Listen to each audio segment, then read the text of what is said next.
A gente está em outono estudando o livro de Filipenses.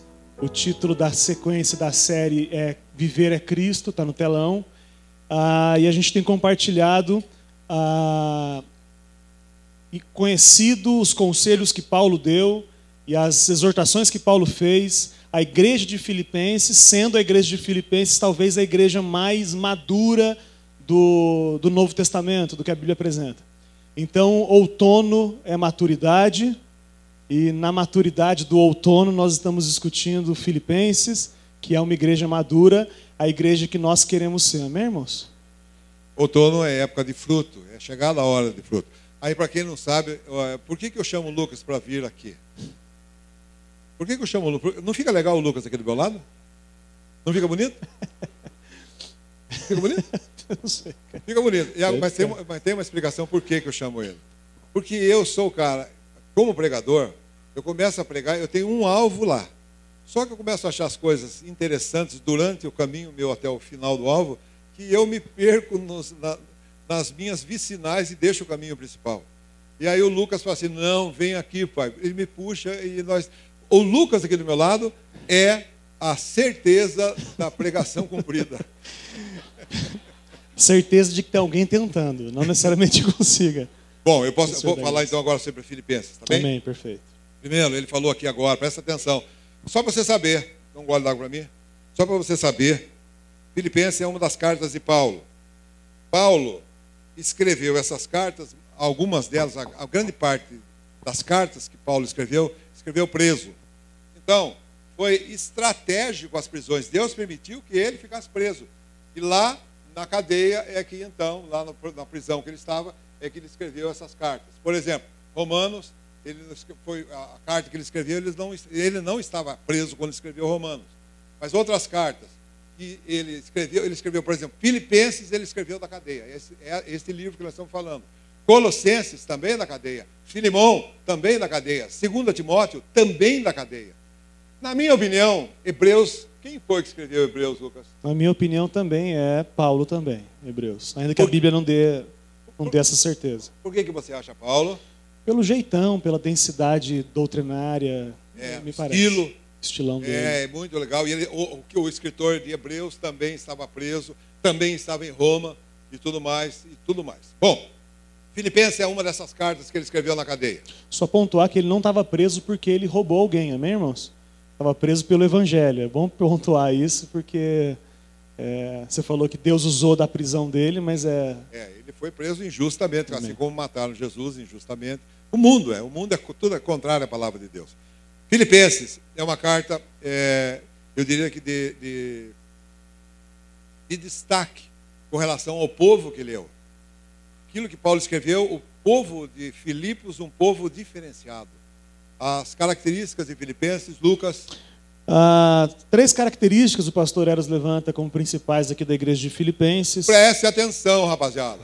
Número 1, consagração total a Cristo. Olha, os de Filipos, os filipenses, eram pessoas que quando creram no Evangelho, são pessoas que se deram totalmente a Cristo e ao seu ministério. Você sabe que eu tenho uma esperança de que ouvindo isso aconteça com essa igreja? Isso aí? Em nome de Jesus, todos nós. Caramba! A gente também se consagra a Cristo. Você acha que esse povo que está aqui pode cumprir com esse requisito de consagração total a Cristo? É possível, se a gente se render ao Senhor Jesus, viver uma vida totalmente consagrada ao Senhor. Consagrado é entregar sem querer de volta. Consagrado é entregar a nossa vida nas mãos de Jesus e Ele faça da nossa vida o que Ele quiser. Inclusive, que a gente continue trabalhando, nos divertindo também. Mas isso é uma vida consagrada, fazer aquilo que Ele quer. O alvo principal é Ele.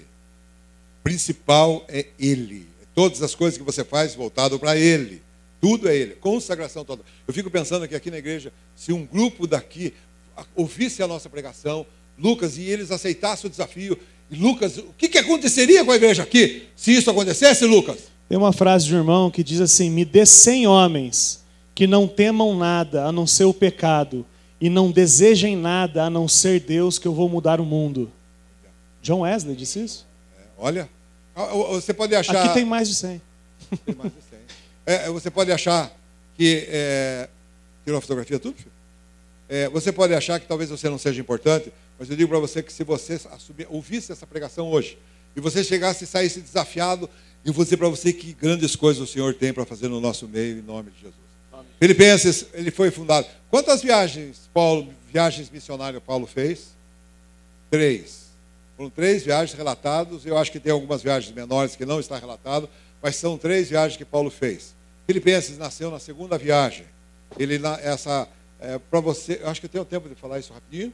Então, rapidinho, presta atenção. Olha o esforço que eu vou fazer aqui para você entender. Primeira viagem de Paulo, ele fez Paulo e um outro irmão que se chama Barnabé. Isso mesmo.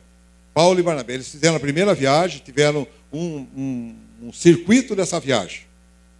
Quando eles voltaram da segunda viagem, Lucas, eles moraram, a igreja, base deles era Antioquia.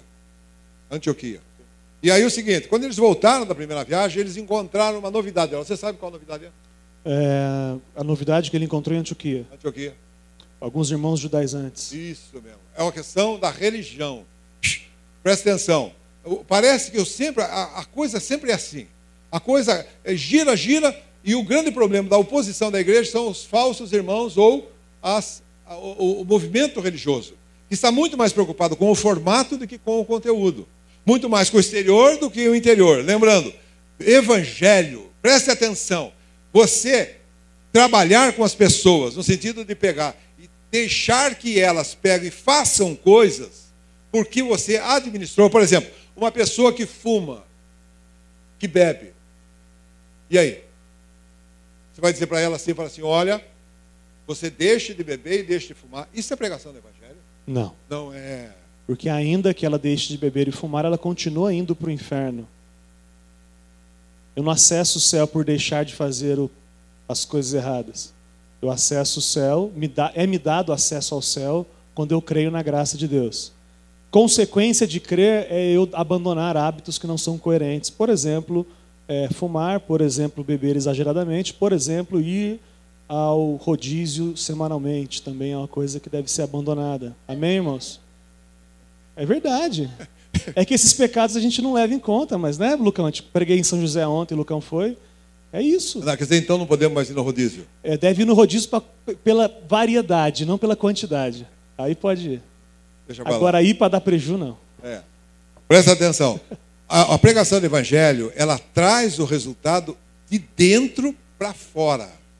Não é deixar de fazer as coisas exteriores para modificar de alguma maneira o interior.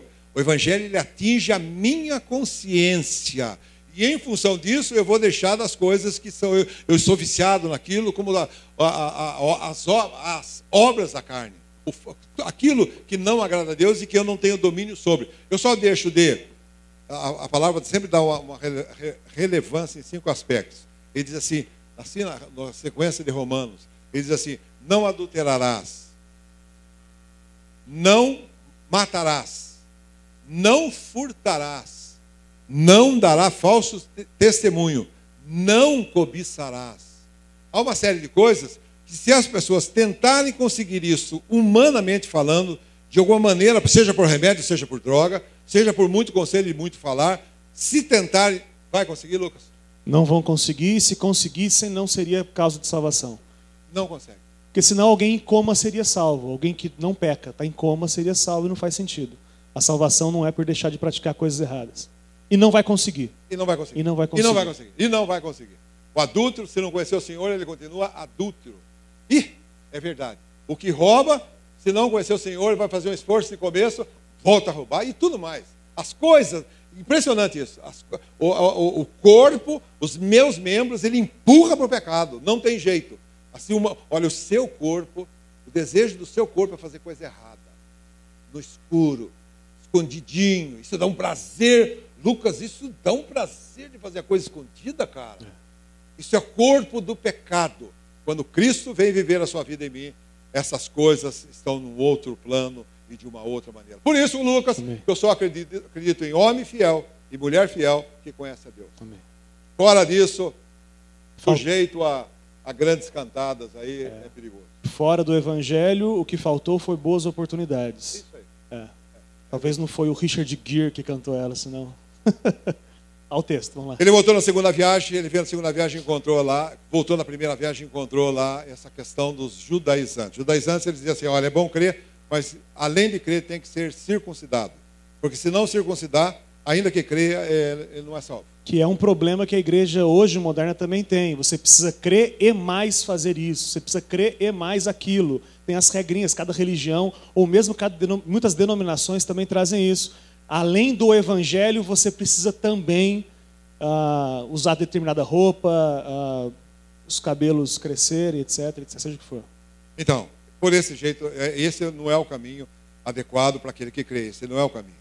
Na verdade, para nós que cremos, nós deixamos as coisas que não nos interessam, as tradições dos homens e rudimentos do mundo, segundo a palavra de Colossenses, diz assim, para que ninguém te torne presa sua por meio de filosofias e vãs sutilezas, não segundo a Cristo, mas segundo os homens. Então, veja bem, o aspecto aqui, quando Paulo voltou da primeira viagem, ele encontrou esse público lá, essas pessoas lá, querendo ser circuncidados. E o que é circuncisão? Circuncisão é um sinal na carne. É a fimose hoje em dia. Tem os irmãos que sabem o que é a cirurgia de fimose. Isso era feito com uma pedra naquela época. Uma afiada. Pedra afiada.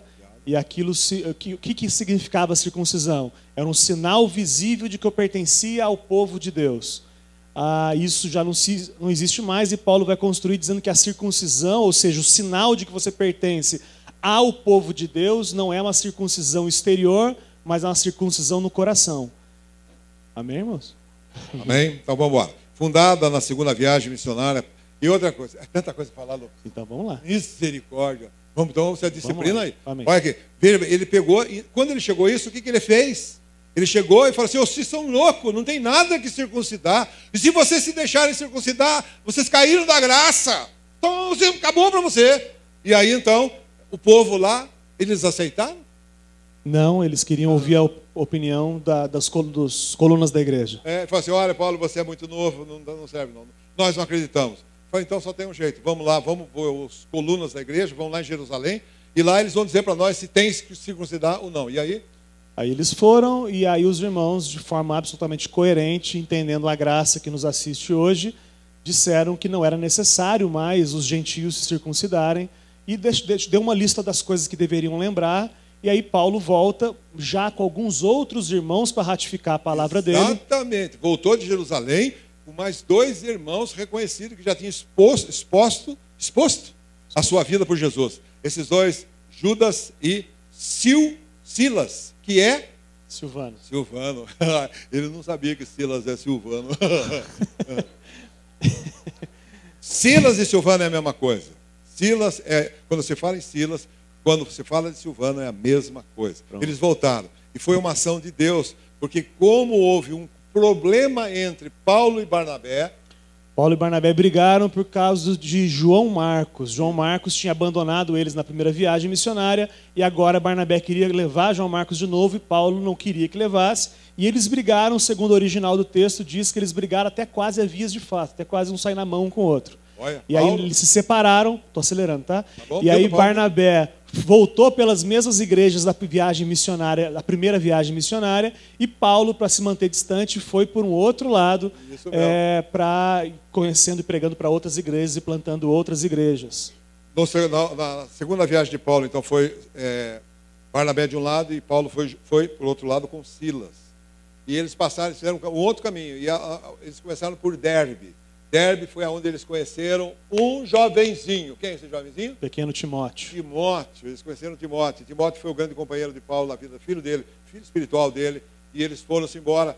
E aí, andando, eles nem sabiam bem direito para onde iam, e eles caminhando, eles tentaram ir para as igrejas da Ásia, e o Espírito de Deus conduziu eles até a Macedônia. E aí, seguinte, olha só, isso vale para nós, a nossa vida.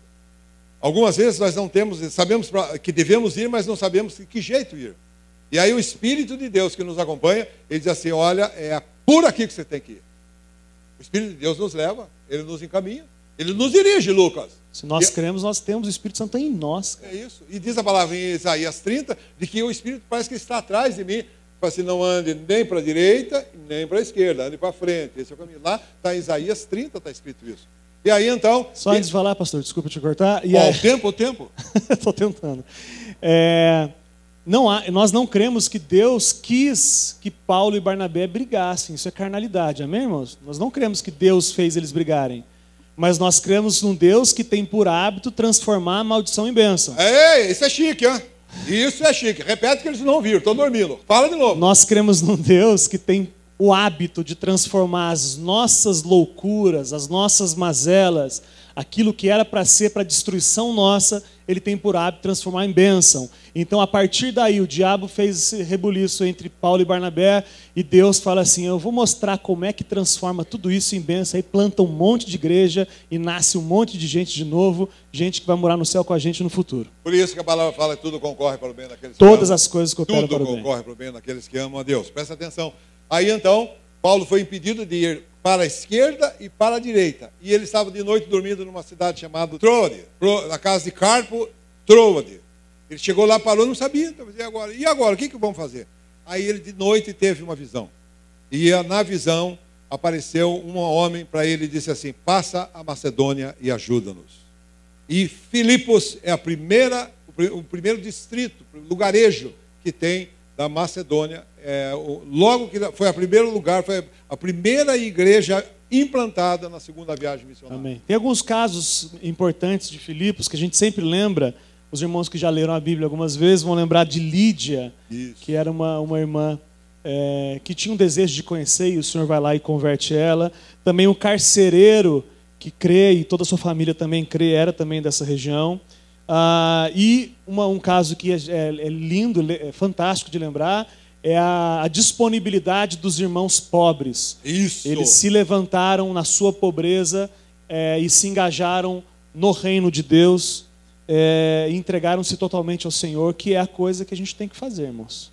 2 Coríntios diz assim, com relação a isso que ele está falando, 2 Coríntios capítulo 8, diz assim, olha só, 2 Coríntios capítulo 8, exatamente o que ele falou, ele diz assim, e agora, irmãos, vos fazemos conhecer a graça de Deus dada às igrejas da Macedônia. Filipe, ouviu?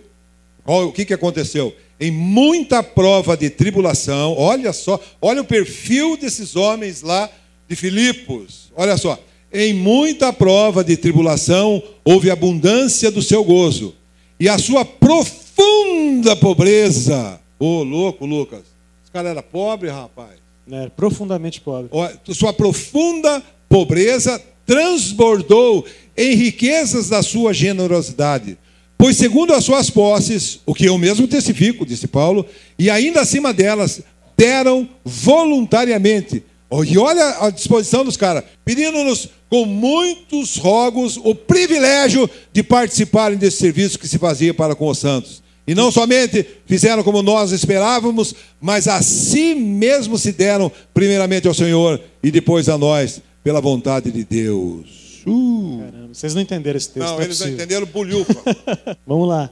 Eles clamaram, pediram, insistiram para que eles pudessem se engajar também e colocaram à disposição do reino não só o que tinham, mas mais do que tinham, inclusive colocaram a si mesmo à disposição do reino de Deus. Totalmente, olha, viu nada, pobres. Me parece que o pobre divide a sua marmita com outro pobre. Tem alguns vídeos na internet que mostram isso, os mendigos compartilhando. Não, presta atenção, acompanhe comigo o raciocínio. Parece que o pobre, ele é mais dado a dar. Ele divide a sua malmita. Não divide? Eu acho que se ele chegar no lado, ele está acostumado a passar dificuldade.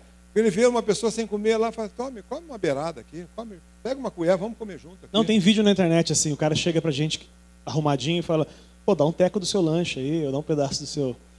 E aí ninguém dava. Aí via mendigo comendo, eu falei assim, cara, posso comer junto? Aí o cara, opa, pode, senta aí, cara, vamos comer junto. Ele sabe da dor que é de passar fome. Agora, o rico, na sua riqueza, ele dá esmola. Rápido, né?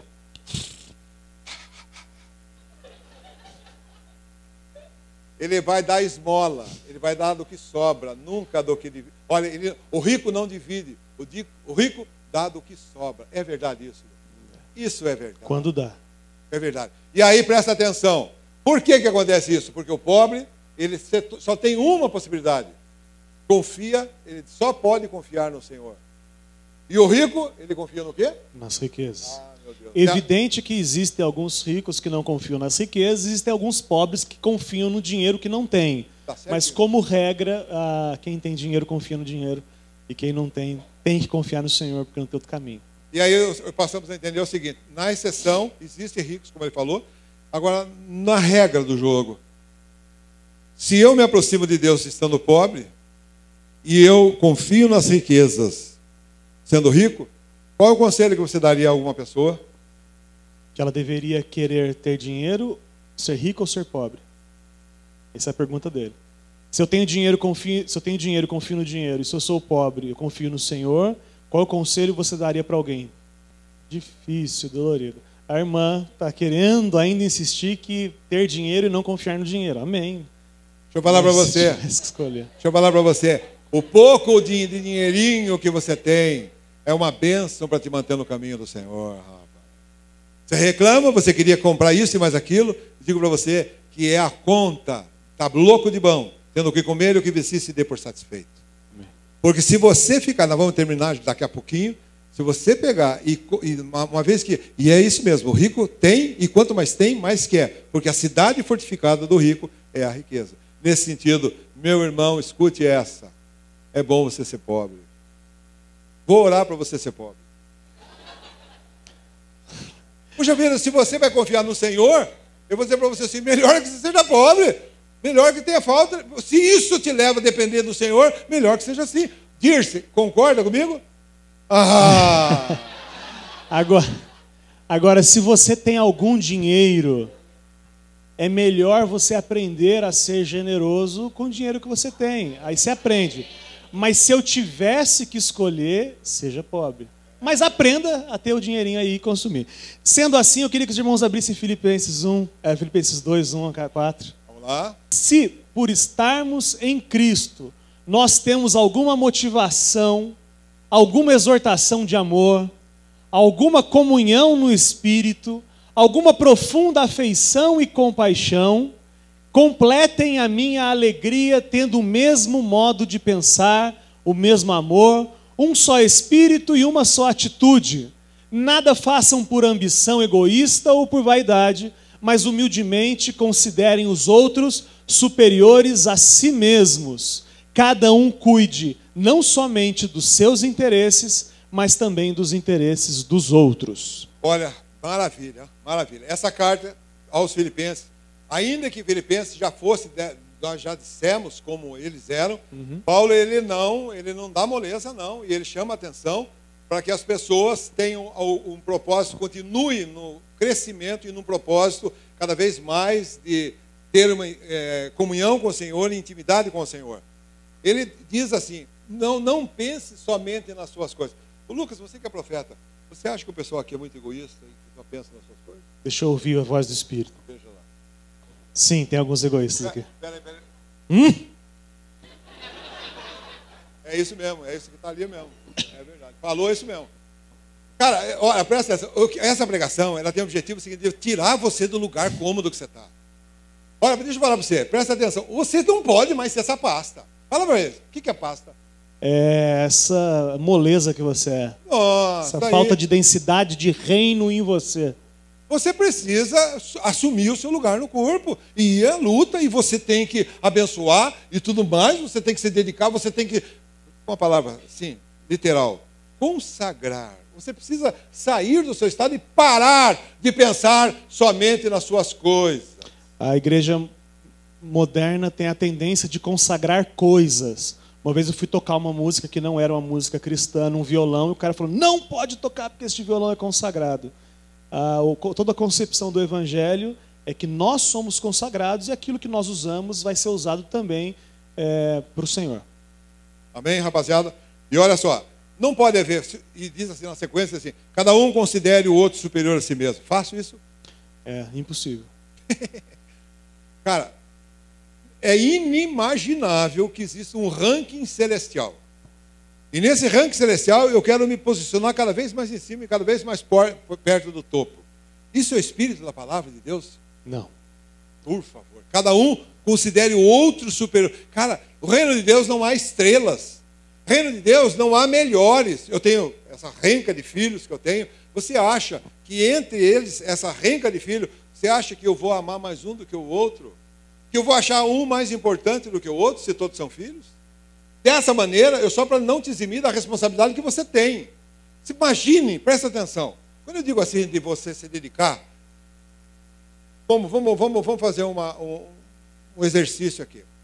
Vocês dão trabalho para mim, não dão, não? Você acha que dão trabalho? Eles dão trabalho para mim, Lucas? Eles dão trabalho, muito trabalho. Dão trabalho. Eu dou trabalho, e dão trabalho, meu. Dão trabalho. E aí eu ligo para você lá, quase que eu ligo para você e falo assim, eu chego para você, seu cachorro ordinário, qual é a razão de que você não foi no culto domingo? Ficou assistindo Faustão? É verdade que alguns irmãos falam assim, cara, tá louco, pastor? Você me abraçou e me beijou lá, cara. Mas daí é senilidade, é outra coisa. É o quê? Senil. Senil, velho, Senil, né? Velho. É verdade, eu não sou digital, eu sou a válvula. E aí o que eu vou fazer? Mas, cara, é cuidado. E eu cuido. E se você não falta uma vez, ainda assim mesmo, agora eu estou ligando, até uma vez o cara não vem, eu ligo. Se você ligar duas, você já me deixa em crise. Eu fico andando de madrugada lá para o quintal. Cadê o fulano? Cadê esse cara? É simples... Por que isso, Lico? Por que isso, o Lucas? Por que eu faço isso? Porque... Será que eu estou querendo uma igreja grande? Eu estou querendo o dinheiro desses caras, meu. Cada um é uma fonte de renda, é isso que eu quero. Faz isso porque entende que o seu chamado, ou o nosso chamado, é para cuidar de gente. Agora, o chamado é para cuidar uns dos outros, se cuidarem. Então é simples você imaginar quantas vezes o pastor Eros te ligou e quantas vezes você ligou para o pastor Eros para saber se ele está bem. Melhorando. Entender isso. Quantas vezes você... Olha isso, cara. Isso aqui eu deixo envergonhado eles. É. Quantas vezes você ligou para o seu irmão que não veio aqui? Você ligou para ele e falou assim, irmãozinho, como é que você está, filho? Está tudo certo? Qual é a razão? O que aconteceu? Porque na sua cabeça ainda tem uma ideia totalmente religiosa de que essa é uma função pastoral. É para mim. Vocês estão esperando eu morrer para trabalhar? É isso, Lucas? Estão esperando eu sair? Agora vamos trabalhar, porque já que o velho morreu, vamos ver se nós compensamos um pouco o trabalho do velho. Caramba, eu estou falando para você. Quando foi que você se preocupou de dar uma olhada no seu irmão, você se interessar pelo seu irmão? Quando foi isso? Quando foi isso? Só o pateta. Eu sou pateta? Não. Não sou pateta. Só eu que faço isso, porque amo, porque cuido de você, porque eu tenho o reino de Deus, você é importante para Deus. Eu vou dizer para você, se você não fosse importante para Deus, eu não queria nem saber do você, cara. Eu não ia perder meu tempo com você mesmo. Mas olha aqui, todo o tempo. Dá mais de 50 ligações por semana. Agora é o WhatsApp, né? Agora eu melhorei no WhatsApp, já estou deixando aquilo lá, cara. Mas você não sente falta de quem falta porque você não se envolve. Isso aí, cara. Vocês não, a maioria não, mas muitos não estão nos RIPs, muitos entram e saem e acham muito legal que a igreja eu consigo entrar e sair sem ser notado. Isso não é reino de Deus, não é evangelho. Você que vai em direção ao outro, não é o outro que vem em direção a você. É você que vai em direção ao próximo e coloca a sua vida à disposição dele e cuida dele. Então, se você não percebe quem falta, é porque está faltando você se envolver. Pessoal, tudo aqui, quando no final do culto, eles reclamam de mim, Lucas? Muitos reclamam da fila. A fila fica longa. Muitos reclamam da fila. Alguns chegam e falam assim, caramba, até quando vai essa palhaçada? Eu fico tudo louco. Eu termino o culto, eu tenho que sair que nem uma bala daqui, porque se eu não sair que nem uma bala daqui, eu já pego uns 3, 4 para o caminho, não tem, vão embora. Por que você acha que eu quero ficar na porta? Primeiro que é um prazer abraçar você. Amo você. Mas alguma coisa é o seguinte, a partir do momento que eu estou lá e você passa por mim, eu já sei de antemão quem veio e quem não veio. E não escapa um. Eu só quero perguntar para você, ô mal acabado, quando foi que você ligou para o seu irmão interessado na vida espiritual dele? Quando foi? Nunca, raríssimo. Se tiver 1 ou 2 é muito pouco. Você está muito olhando para o seu umbigo, muito preocupado com as suas coisas, esquecendo da utilidade que você tem no reino de Deus. O sentido da manifestação de Paulo era que cada um devesse despojar-se de si mesmos, tendo em vista uma missão muito maior, a luta que é pela igreja, sofrer pela igreja, se levantar em favor da igreja. É isso que Paulo está construindo aqui.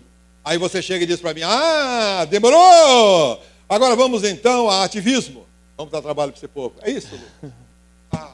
Agora eu preciso dar um exemplo, dar um esforço, porque eu tenho que botar vocês agitados e você... Calma. Ativismo?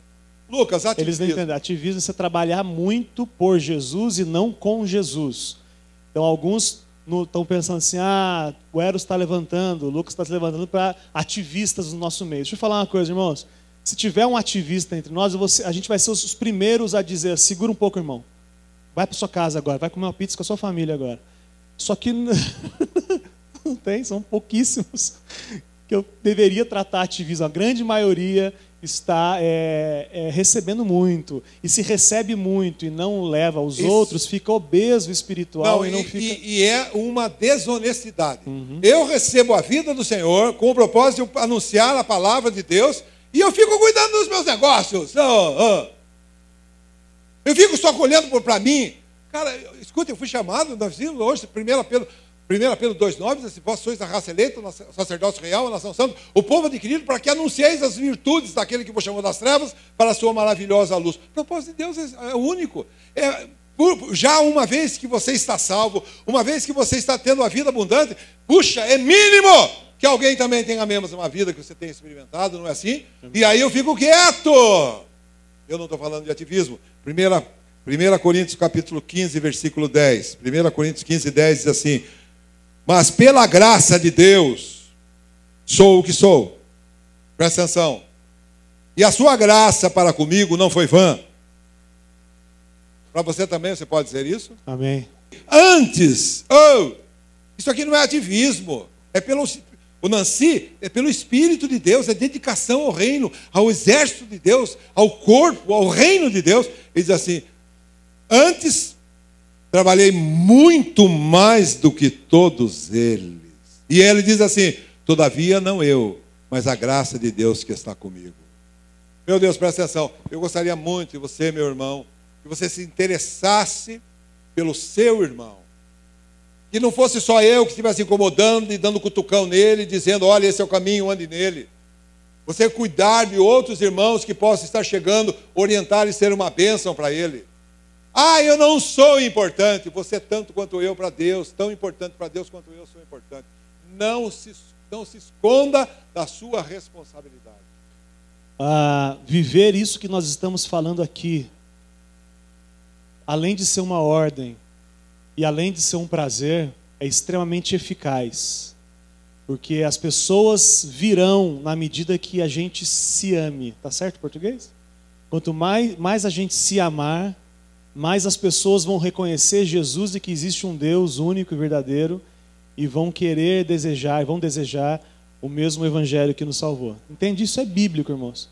À medida que a gente for uma unidade, um pensamento só, esse desejo de unidade, mais pessoas virão, não para esta igreja só, mas para o reino de Deus. O maior evangelismo é esse, a gente se amar de verdade, a gente se renunciar, a gente abrir mão dos nossos interesses em prol do irmão. Amém. Estando interessado no reino de Deus. Deixa eu fazer uma pergunta para você. Responde para você mesmo. Como é que você seria se não fosse a igreja? A altura que você está hoje é diretamente proporcional à ação da igreja. Se você tirasse o componente igreja, como é que você estaria hoje? Ele não está falando de reunião de domingo, irmão. Está falando de igreja. Corpo de Cristo. Que também se reúne aqui. Ok?